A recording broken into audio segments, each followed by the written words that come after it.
আসসালামু আলাইকুম দর্শক। বর্তমানে মধ্যপ্রাচ্যে খুব কঠিন সময় পার করতেছে প্রতিটা দেশ। আমি বলবো এখানে প্রতিটা দেশ, কারণ হচ্ছে এক একটা দেশ এক একটা দেশের সাথে জড়িত।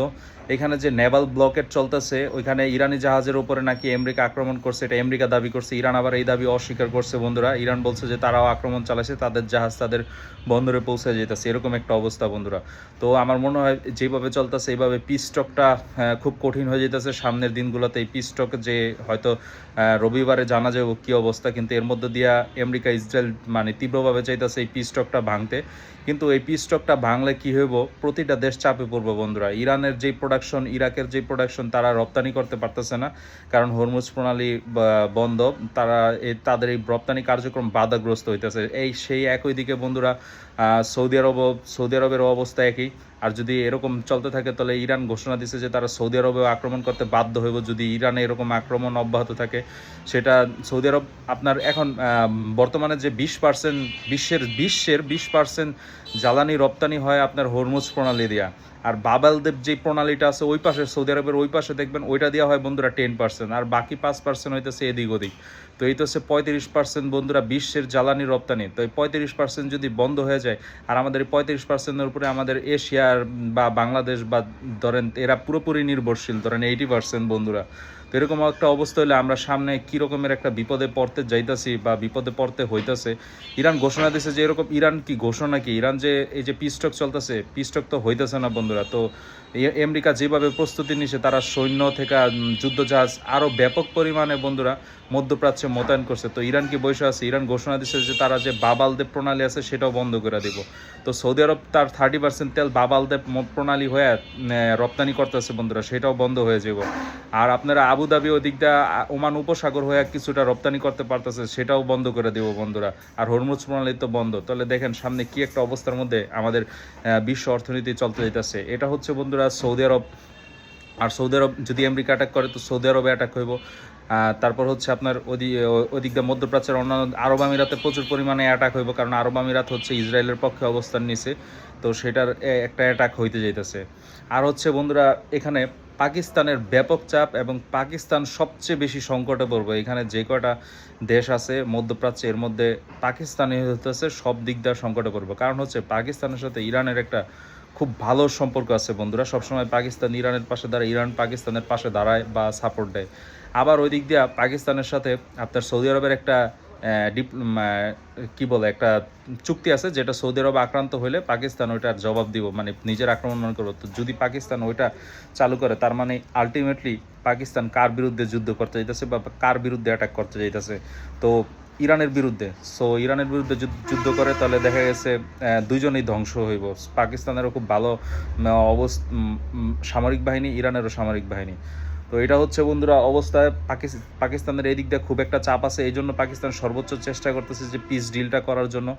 আর ওই দিক দিয়ে চাপ আছে হচ্ছে সৌদি আরবকে রক্ষা করার। সৌদি আরবকে সে যদি রক্ষা করতে না পারে, তাহলে তার অনেক প্রবাসী আছে। এমনিতেই তো পাকিস্তানের সাথে আরব আমিরাতের অবস্থা খুবই খারাপ। আরব আমিরাত তার যেই ঋণ দিছিল পাকিস্তানকে, তার অর্থনৈতিক অবস্থা যে খারাপ, সেই ঋণের টাকাটা ফিরিয়ে নিতে চায়। সেই ঋণের টাকাটা সৌদি আরব দিছে, এবং হচ্ছে চায়না সাহায্য করতেছে পাকিস্তানকে। তো যদি এখানে যদি পাকিস্তান আর সৌদি আরবের প্রয়োজনে ওই ডিলটা কার্যকর না করে, যে ডিফেন্সিভ ডিলটা, তো দেখা গেছে যে সৌদি আরবে অনেক পাকিস্তানি আপনার চাকরি করে, এবং সৌদি আরবের বাহিনীতে যেভাবে পাকিস্তানি সেনাবাহিনীরা পরিচালিত হয়, তারা সবাই বন্ধুরা চলে আসতে বাধ্য হইব, কারণ সরকার তখন আর তাদেরকে রাখবো না। কিন্তু এটা আসলে কিভাবে, যদি এরকম হয় তাহলে পাকিস্তান তো আলটিমেটলি মনে হয় না শেষ পর্যন্ত ইরানের বিরুদ্ধে যুদ্ধ করব। কারণ দেখেন সেটা কিন্তু সৌদি আরবকে রক্ষার জন্য কিন্তু আমেরিকার সাথেও একটা ডিল আছে।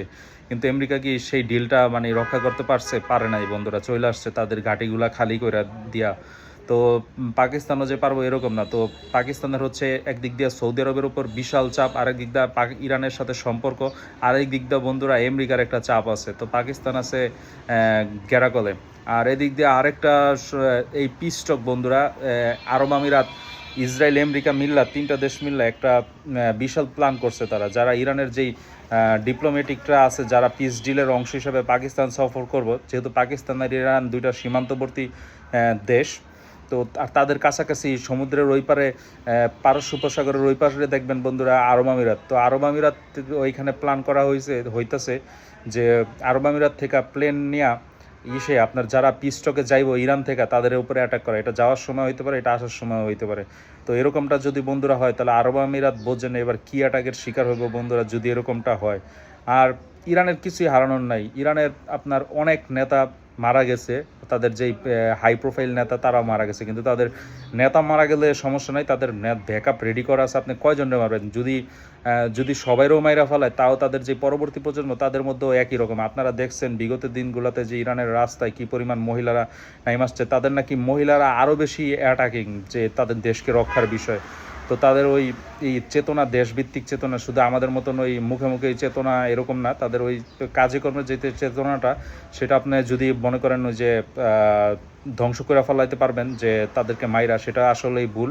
তো তার ইসরায়েল আর আমেরিকা এরকম একটা প্ল্যানে আছে যে তারা অ্যাটাক করতে পারে। তো এই জন্য পাকিস্তানও এই বিষয়টা জানে ইরান, কারণ বিগত দিনগুলোতে ইব্রাহিম রইসি থেকে শুরু করে আরও তার বাগদাদে অ্যাটাক হয়েছে, যে আরও যে তাদের সেনাপ্রধান আছে তাদের উপরেও অ্যাটাক হয়েছিল।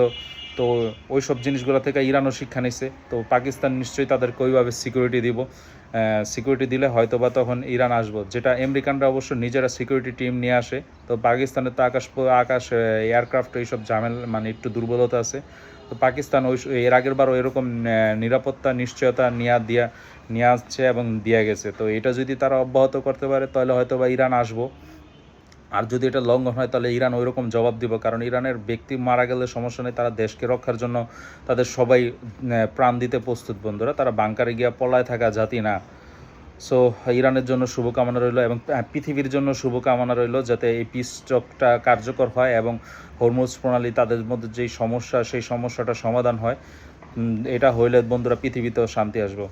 আর আপনারা জানেন হিজবুল্লাহ কিছু শর্ত দিছে, কারণ হিজবুল্লাহ পাল্টা শর্ত দিছে গত কয়েকদিন আগে, যেটা ইসরায়েল যেরকম 8 কিলোমিটার 10 কিলোমিটার অঞ্চলে কোনো মানুষই থাকতে দিব না। হিজবুল্লাহ বলছে যে তাদের যে জায়গা, এই জায়গা থেকে পুরোপুরি কোনো ধরনের ইসরায়েলি সৈন্য লেবানন থেকে পুরোপুরি চলে যেতে হইব, কারণ লেবাননে যেহেতু লেবানন নিজস্ব একটা দেশ, এখানে কোনো ইসরায়েলি সেনা বা বাইরের দেশের সৈন্য এখানে থাকতে পারবো না, এটা লেবাননের নিজস্ব ভূমি। এবং এই ইসরায়েলের আক্রমণে লেবাননের যে পরিমাণ ক্ষতি হয়েছে অ্যাসেটের, সেই ক্ষতির টাকা এটা ইসরায়েলকে দিতে হইব, এবং এর জন্য সে আরব দেশকেও দায়ী করছে হিজবুল্লাহ।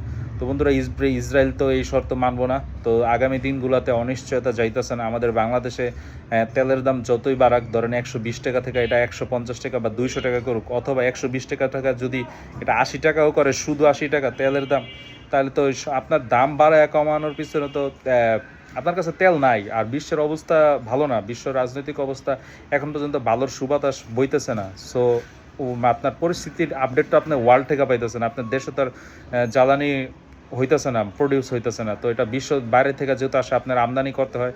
সো বাইরে যে অবস্থা, ওইটার ইম্প্যাক্টই তো আপনার দেশের মধ্যে পড়বো। সো এটা দাম বাড়ায় কিংবা দাম কমায় কোনো লাভ নাই। আমাদের যদি বিশ্ব পরিস্থিতি শান্ত হয় তাহলে আমরা এটার ইম্প্যাক্ট করবো, এবং আমাদের উচিত আমাদের বাংলাদেশ হিসাবে অলওয়েজ মজলুমের পক্ষে, সত্যের পক্ষে অবস্থান নেওয়া। কোনো বিশ্ব পরাশক্তির বা কোনো ইসের অন্ধভাবে দালালি করা উচিত না, যেটা সঠিক ওই দিকে আমাদের অবস্থান নেওয়া উচিত। এটা আমাদের বাংলাদেশের পররাষ্ট্র নীতির অংশ হওয়া উচিত, কারণ এক সময় যুদ্ধ থামবো, তখন এটার ইম্প্যাক্ট আমাদের উপরে এসে পড়বো। ধন্যবাদ বন্ধুরা, ভালো থাকবেন, সুস্থ থাকবেন। পরবর্তী আপডেট নিয়ে আবার হাজির হব।